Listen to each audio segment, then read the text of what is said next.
Hi hello' বন্ধুবৰ্গসকল কি খবৰ সকলো ভালে আছেনে জ্যেষ্ঠসকলক নমস্কাৰ জনাই আজি এই ভিডিঅ'টো আৰম্ভ কৰিব লৈছোঁ আজি একচুৱেলি পেটাৰ কাৰণে খানা বনোৱা দায়িত্বটো মোৰ হাতত পৰি গ'ল কাৰণ মাক যিটো কামত ব্যস্ত হৈ আছিলে তো মোক বনাব ক'লে আৰু মই কি বনাম কিন্তু ভিডিঅ'তে ৰঙালাও দেখিলোঁ মাক সুধিলোঁ ৰঙালাও বনাব পাৰি নে পকা ৰঙালাওটোকে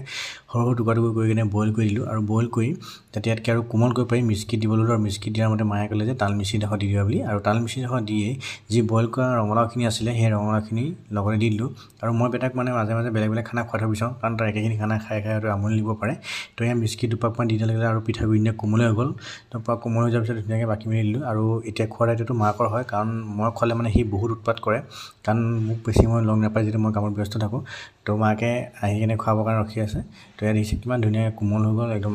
পিঠাগুড়ি নিচিনা আৰু আপোনালোকে জনাবচোন সৰু সৰু বেবী কি খাব পাৰি কি খালে ভাল হেল্ডি হয় তো মোৰ ভিডিঅ'বিলাক চাই থকাৰ বাবে ধন্যবাদ জনাইছোঁ আৰু আগলৈও মোৰ ভিডিঅ'বিলাক চাই যাব লাইক কৰিব শ্বেয়াৰ কৰিব ছাবস্ক্ৰাইব কৰিব আজি আকৌ পুনৰবাৰ ক'লোঁ ধন্যবাদ।